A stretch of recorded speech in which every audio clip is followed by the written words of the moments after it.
open this press conference. It's 1 o'clock. I will open the press conference, and I'm going to turn it over to City Attorney Tim Butler for his statements, and I guess we'll open the floor for questions.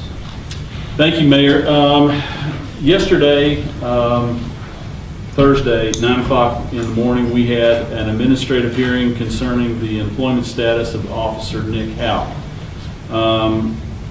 That hearing was closed at approximately 1 o'clock in the afternoon. Since that time, the mayor's been considering the evidence and information that's been presented. Earlier today, he issued a final order, which I believe you all have a copy of, and that order terminates Officer Houck from the Bardstown Police Department. We feel like that the order speaks for itself. We would note that he was terminated for his conduct as indicated in the order, and that although somewhat related to the criminal case, the criminal investigation into the disappearance of a local individual, that Mr. Houck's termination is not based on anything that is directly related to that disappearance, and as a matter of what we proceeded to do, we assume for the purposes of our proceedings and for consideration of the information that we had, we assume for our purposes that Officer Houck and anybody else in his family, that they were not guilty, if you will, or involved in any way, shape, or form in that. So we assumed that away, anything related to that away, and did not act with that as our basis. And with that, this is Mayor John Royalty and Chief Rick McCubbin of the Bardstown Police Department, and we'll entertain any questions that you all might have. Given Brooks Houck ran for sheriff, I think it was last year, and the Nelson County Sheriff's Office is conducting the investigation, has there been any discussion about giving this case to the Kentucky State Police? Is there a conflict of interest there? You'd have to address that to the Nelson County Sheriff's Department. We don't have any active role in the investigation, the criminal investigation at all. Who all was at the meeting yesterday? At the public hearing? At the meeting? At the administrative hearing? Administrative. At the administrative hearing, there was Mr. Houck and his attorney. There was an attorney representing the city of Bardstown. Chief McCubbin gave testimony. Detective John Snow of the Nelson County Sheriff's Department gave testimony. And the mayor was there, and myself as hearing officer. Chief McCubbin, you're probably disappointed in the actions by Mr. Houck. Can you talk about your reaction? Well, yeah, disappointed, obviously. And it's certainly not a happy day for any of us involved at all, that we're even having to address this. But I think in the order, I hope it addresses a lot of my feelings, what I looked at. What we don't have is I know many of you have asked, the charging documents that I submitted to the mayor, Officer Houck, which now that it's adjudicated or public record. And I lined out a lot of stuff in that would probably, address that. This is a case really where it's as much for what a police officer didn't do as much as what he did do, if that makes sense. I looked at it from my perspective that we don't get to pick and choose a lot in law enforcement. That there are things that we will do, we shall do, not that we may do. And I was less than impressed. Was very bothered by some of the actions that were displayed. And though they were addressed the best we could make them, as chief, I just didn't, he was done, in my opinion, what I asked the mayor to do. I guess is, you know, I expect a lot out of law enforcement. I expect a lot out of the officers that are under me. And that was not a behavior that I was going to accept as chief. And I asked the mayor to please consider my request, that as long as I was chief, I wouldn't have any police officer work under me in that form. Were you surprised Yeah. that he called his brother and interfered with the investigation? Yes, you know, and that's kind of what led us. That was kind of the first thing. You know, it kind of goes back to what I said a moment ago. We as police, there are just things we don't do. That being one of them. Certainly, someone could have called him, and he could call his brother. But in that case, he doesn't call his brother while he's a police officer. That's unacceptable. What kind of an impact do you think that this may have on helping to find out what happened to Crystal Rogers? I couldn't comment on it just because I simply don't know. I don't know. I'll be honest with you. I would ask you to ask the sheriff that question. I don't know that he had something or he didn't. I could say that. And I looked at this when I approached our attorney and the mayor, that if this was any police officer in any case, if this was a theft from Walmart, this is not how we do it. This is not how I will not accept it. So I tried to look at it from that perspective, not knowing what impact he would have or not, but it was solely his behavior that we will never know, us anyway. Again, I don't know if the sheriff could elaborate more on that, but I would urge you to, reach out to him.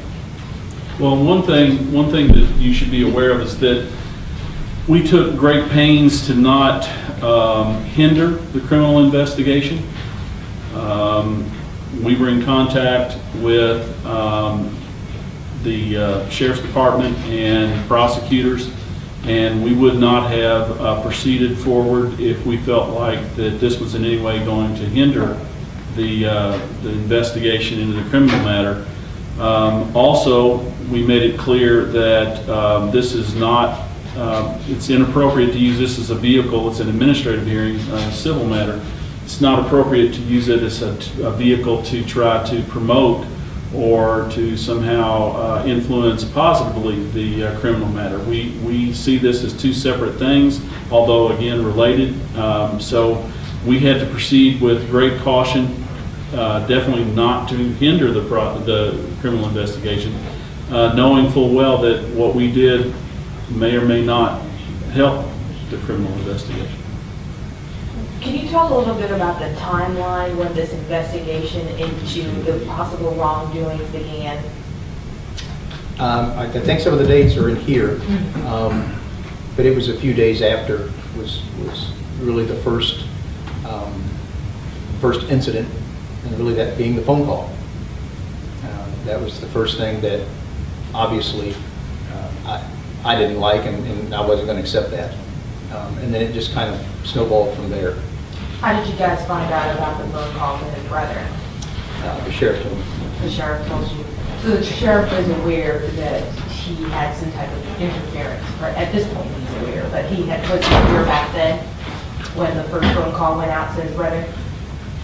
Let me make sure. How did the sheriff find out about that phone call to his brother, basically? I would assume the lead detective told him, and I don't know if the sheriff was there when it happened. I don't know that, but I guess just being sheriff to chief, it went up to him, and then he brought it to my attention what had occurred. Yeah, and just to be clear, it was a phone call from Officer Houck to his brother, Brooks Houck, while Brooks Houck was being interviewed by a sheriff's detective.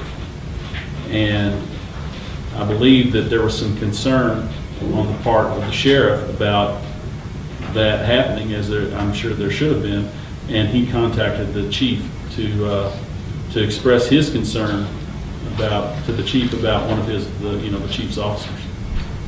And Mayor, what is your thoughts on this? A mother of 5 that's been missing since July, and this investigation in Bardstown is pretty popular, everyone knows about it around here, and then this happens, you know, the fact that this officer has been terminated in connection to his interference into the investigation. What do you think about this? I mean, it's a small town, a lot of people hear about the fact that this brother of mine is missing. I think the community is very concerned over it, but according to this, you know, these documents, when Chief McCubbin and Tim brought the matter to me, my words were, if we're moving forward with this, we make sure, and I told them to make sure that you had your ducks in order. Make sure that we are correct in what we're going to do, and when the evidence is presented, when it was presented yesterday, that's when I made my decision. And I think I will stand by Chief McCubbin's in his earlier statement that as myself being a retired police officer, I think what was done, what he's done was improper and incorrect. And we can't allow that or stand for that. And I will stand behind the chief, and that's my understanding and that's my belief too. Are you in close contact with the Nelson County Sheriff's Department regarding this investigation? It's garnered national attention. No, I am not, because that is, I run the city. That is a police matter, and I have full confidence in the chief and officers in the sheriff's department to do their job. And matter of fact, expect them to do their job. So I leave that to them. I'm just a city manager, I guess, or the mayor, and I do my own job. And again, that goes back to the issue of, we wanted to make sure through this process, I want to reiterate, we want to make sure during this process that we did not do anything to interfere with the investigation. You know, how ironic it would have been had we messed up somehow the criminal investigation because we alleged that an officer interfered with the investigation. So we've tried to our best to, as would be our roles, to distance ourselves from that, because it's not a crime or alleged crime or a disappearance that involves the city of Bardstown. We address this as a personnel matter with a city police officer. You were talking about the timeline a little bit. Finish that up, you'll notice the dates from that first occurrence until the day I suspended him. And that, the gap there, I guess, was because exactly what Mr. Butler was saying. We wanted to make sure that what we wanted to do would not interfere with criminals. So I had to talk with the prosecution side of things. If anything were to come out, we did not want this to screw anything up in that area. So, if you're wondering the gap in between of what happened and the day was actually suspended, that's why we were just doing like I would in anything I'm looking at. I want to be thorough and make sure that I have what I present to the attorney and the mayor would be, fits the elements, basically. This may be a question for the sheriff's department, but now that he's been terminated, can he be considered a suspect in that case, the personal property? That would be completely up to them. As far as the polygraph test that's referenced a few times, and I think there's only one polygraph test that was administered. Was that administered on behalf of, I know the FBI did the administration, but was that by the request of Bardstown City Police, or by the sheriff's office? It wasn't done by at our request. And the sheriff.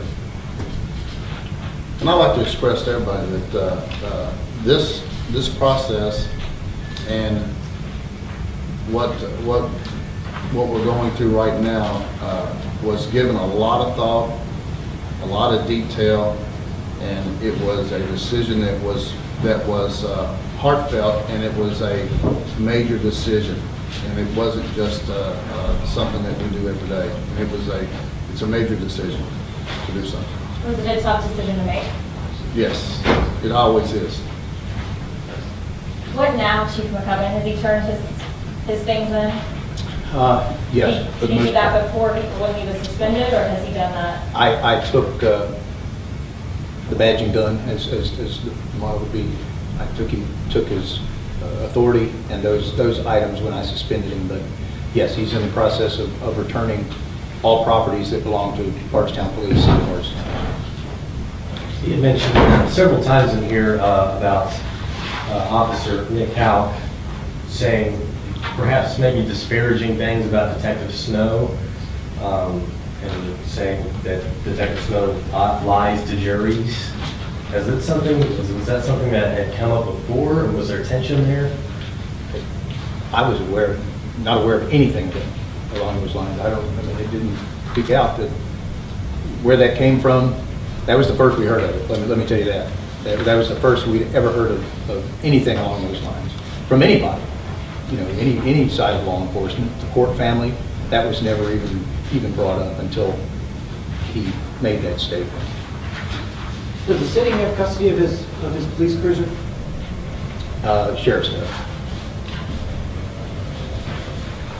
Is there a specific reason for why Nick Houck scattered with the police department when it gradually steps? Like, for example, the person was suspended with pay, then without pay, now he's terminated. Is there a reason for why the police department did not pursue termination directly? Well, I have the authority to suspend administratively and pull police powers. So I did that immediately. Then I send that to the mayor. The mayor's the only one that can suspend without pay. So once, I guess again, once I convince the mayor what I would like and make my request to him, he made the ultimate decision to suspend without pay. And there's a section of state law, KRS 15520, which is the Police Officer's Bill of Rights, which requires certain administrative procedures and certain protections for a police officer. And again, a little bit of the timeline in terms of the delay. First and foremost, we had to proceed with caution because we realized that there was a criminal investigation. So we had to proceed with caution. Then we had to meet the criteria of KRS 15520. Which requires the chief to put together information and basically do what's called a charging document. And again, that's part of the records for this case. Once that's done, once that was done and submitted, after we decided that we could proceed without hindering the criminal prosecution, the chief did that document. Mr. Houck was suspended with pay. We established a hearing date, which was sometime, I think, back in September. Mr. Houck retained an attorney. That attorney had a conflict with that date. So when that date came and went, we reestablished a second date, which was yesterday. And the difference between the suspended with pay and suspended without pay coincides with, he went from suspended with pay to suspended without pay on the date that we had set for that original hearing. Chief, do you recall when the last time an officer was fired for interfering with a criminal investigation? No, I can't. So Chicken here or overall? Here. No. So how, could you put it into perspective, how unique of a situation it is for you as chief to have to do that, considering this is one of the biggest cases that have come around in the last couple of years? Yeah, it has an impact. It does. And, again, I go back to what I expect of police officers. I'm the chief, but I'm still a cop. I would not look at it that way if I was doing that case. So again, I hold the officers to a higher standard. And, how it was handled, again, I just have to go back to, that's just not how we do it as police officers. We don't get that option to not participate, to not be a part of when requested. That's in the oath, that's in the canon of ethics that you may receive through the open records.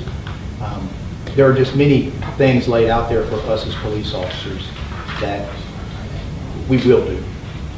And like I said, picking and choosing what we want to be a part of is not an option at all.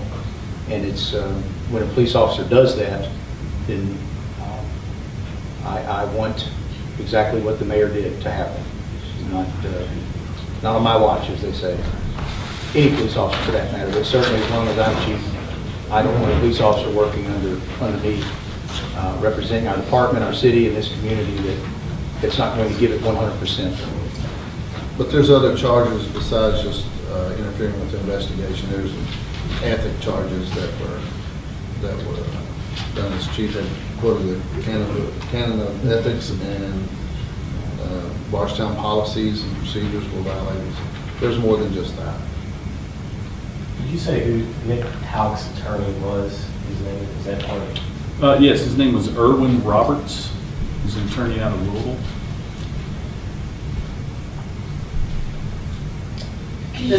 In the authoring of this document here, part of a passage reads, Mr. Houck could have and should have asserted his constitutional rights, which as a police officer he knew or should have.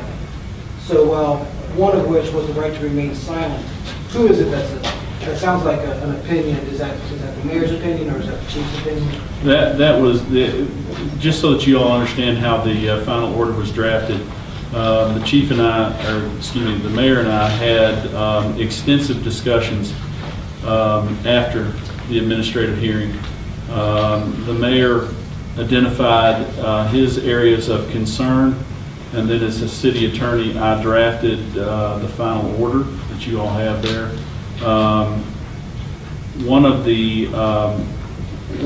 Part of the administrative hearing was dealing with and as it says in the order, and was tough for the mayor.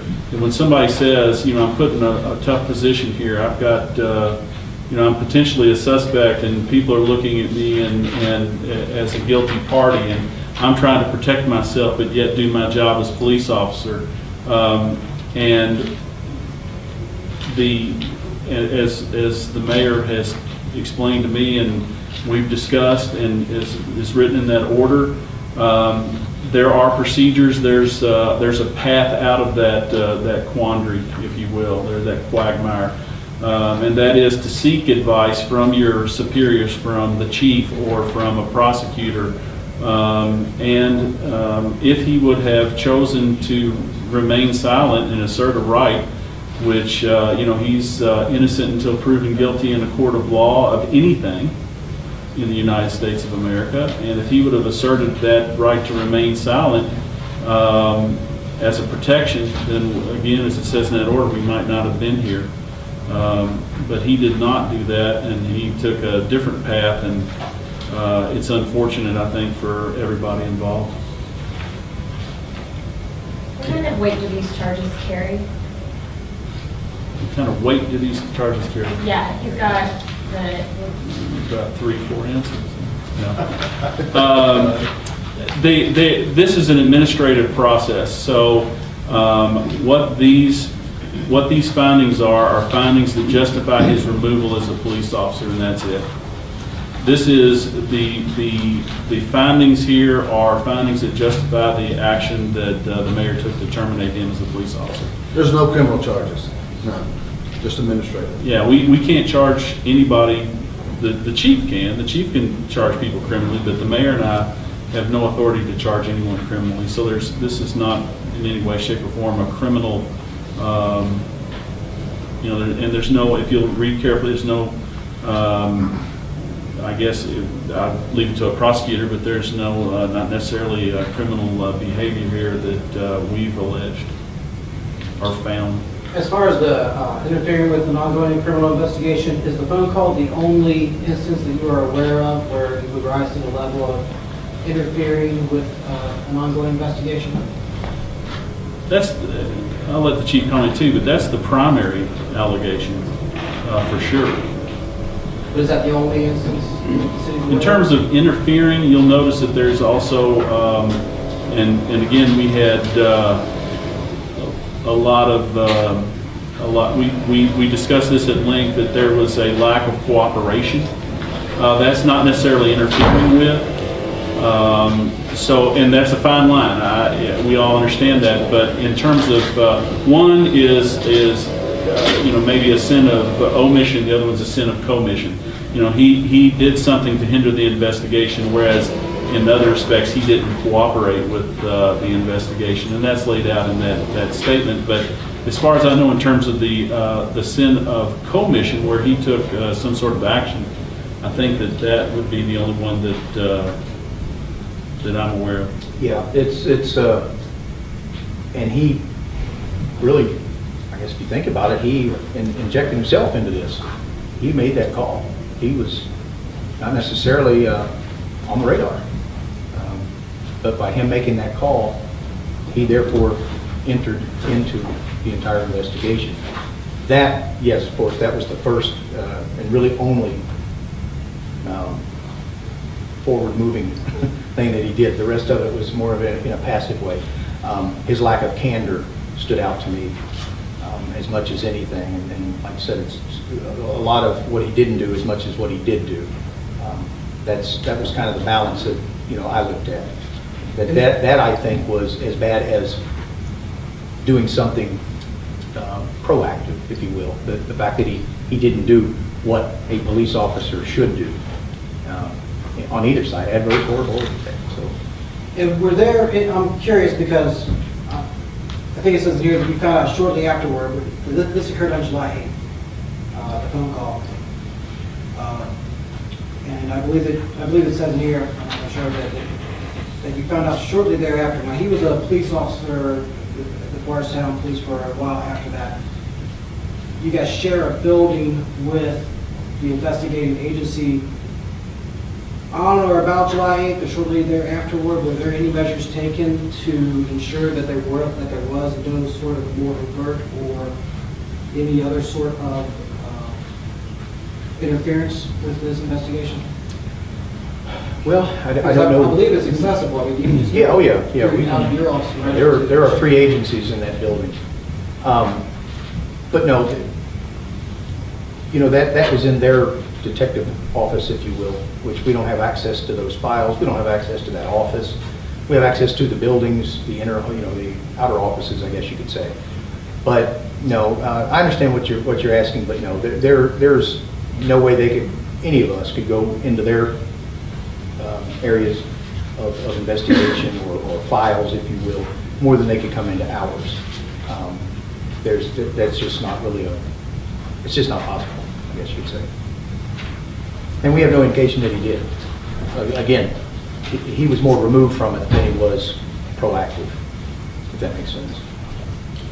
And Chief, you've had to address this investigation at least one time publicly, just saying that the Bardstown Police Department is not investigating Crystal Rogers' disappearance. After something like this comes out, what do you have to say to the public? I mean, just following up to that address. That we still don't have we still don't. It's not our case. It just happened that the person of interest that the sheriff's office is looking at has a brother that's one of our officers. If he wasn't brothers, we wouldn't even be having this conversation. But the fact that it was a brother, we're still not a part of the investigation in any way. And I say that loosely because obviously if the sheriff were to come to us to ask us to do something like we would with KSP or any law enforcement agency, we would certainly do that, but we really haven't been. Early on that we were doing very small things just to help them get some stuff together, but we're not a part of it. We really are not. Obviously our only interest in it was when our officer injected himself into, reaching out to his brother in the middle of that investigation and interview. Yeah, this might be asking for opinions, so I'll just let you decide if you're going to answer it or not. But with the police cruiser still being impounded, doesn't that suggest that there is suspicion of some sort of commission rather than omission actions that went on either by, I don't know whether that's the sheriff's office or so I understand they're the ones that impounded it. But doesn't that suggest that there are suspicions of actions beyond just omission? I think that would be a question for the sheriff's department. We, as part of what we did here, we assumed that was purely coincidental. We assumed that the any kind of investigation would come back completely exonerating Officer Houck, former Officer Houck, his brother. That was the position that we took. We said that again, and that is out of deference to the ongoing criminal investigation, and that honestly makes it a little more difficult on us to proceed under those auspices, but we did that. And so in terms of an opinion, I'm probably like the rest of Bardstown. You have opinions about things, but our opinion in this particular case is really not important. We don't have any official capacity to render opinion. And as I used to tell people when I was working for government myself, certain matters, if you go outside and talk to the person who was just using the leaf blower, their opinion is as important as mine in that respect. So, why was his car impounded in the first place? Why? you have to ask the sheriff's department about that. The city police car, it don't belong to the sheriff's department, it belongs to the city. Yeah, the city, it was requested, they requested the car as part of their investigation, and the chief determined that it should be turned over to the sheriff's department if it was part of their investigation. Just like any property, if there's any property the city of Bardstown had that state police or anyone felt like was part of a criminal investigation, if they requested it of the city of Bardstown, city of Bardstown would try their very best to accommodate that request. That was Nick Houck's personal car he drove, right, for the city police? That was his police cruiser. Police car, yes. And he was able to take it home, right? It was a take-home vehicle? Yes. And really, any tip that came in, we were going to react on. And we kept hearing allegations and tips. And, that I guess kind of shows how we were going to cooperate, obviously, in any way we could. So if someone were to come and say, hey, something with that police car, you don't have to convince me or ask me twice. Take it. I mean, I'm going to cooperate 100%. And it's certainly our police car, so I don't have to ask, I guess, but when that came out, yeah, I absolutely wanted them to have it, and to either clear it or not. It's like any tip you would get, you have to follow up with it. So that's why we did that, to be honest with you. And again, like he said, the exact status of it, I think I think I can safely say it's pretty wrapped up. But it will ultimately be up to the sheriff and then to, when it comes back, I guess. Chief McCubbins, you originally made the statement at the time when the car was impounded, that the car was in the shop. So now coming back with this new evidence, what do you have to say to the community of Bardstown, and how do you justify making that type of statement? I didn't have to answer the question in the first place, to be quite honest. And it was an ongoing investigation, so Would it have been better in your position to not answer the question instead of to tell a lie or maybe to exaggerate the truth over it? Not necessarily, no.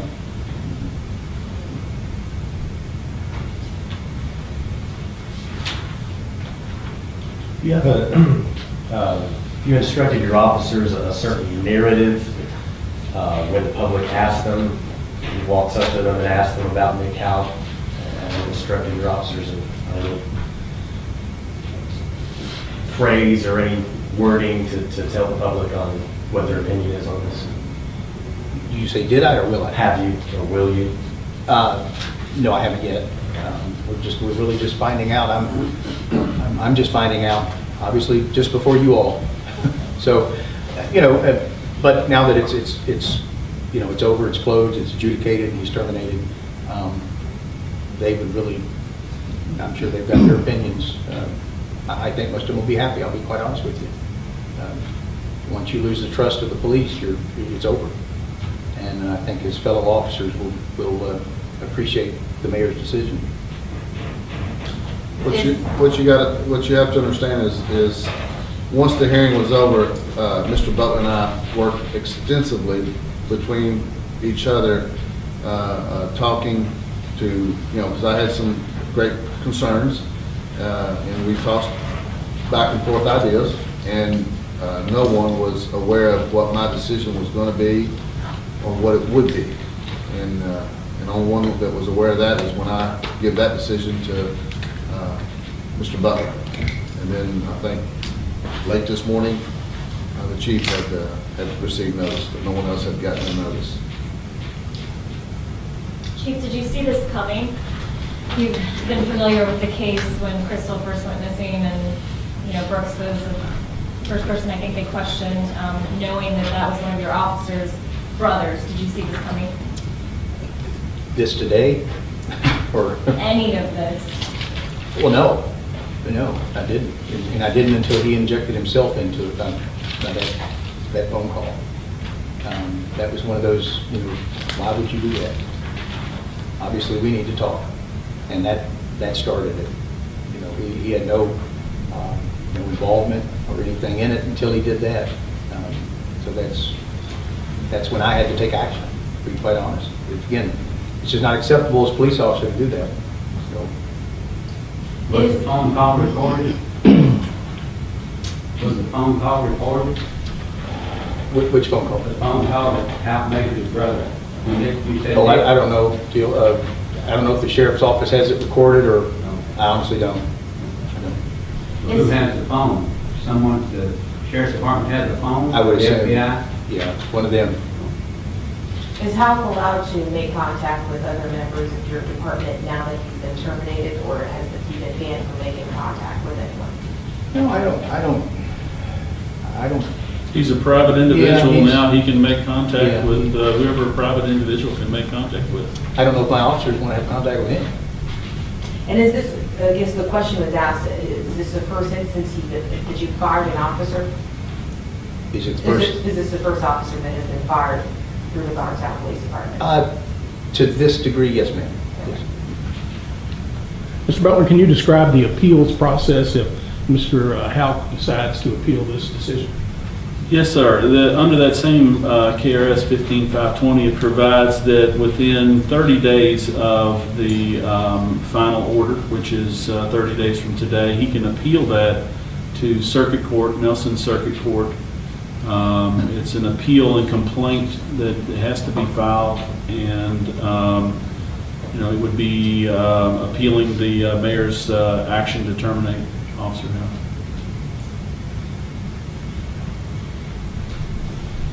Any other questions? Is there a potential for him to be rehired by either your agency or another agency in the state? Not this one, as long as I'm chief. Now, I don't know what the future will bring, but I think in my, no. Once you're fired as a police officer, you're done in law enforcement. And he should be done. But he won't be back here as long as I'm chief, or rehired, let me put it that way.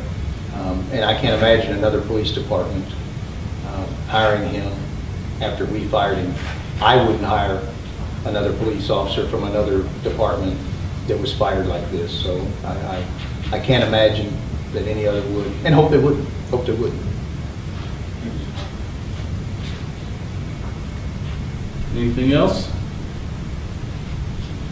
Okay. That concludes this press conference. Thank you. Thank you very much.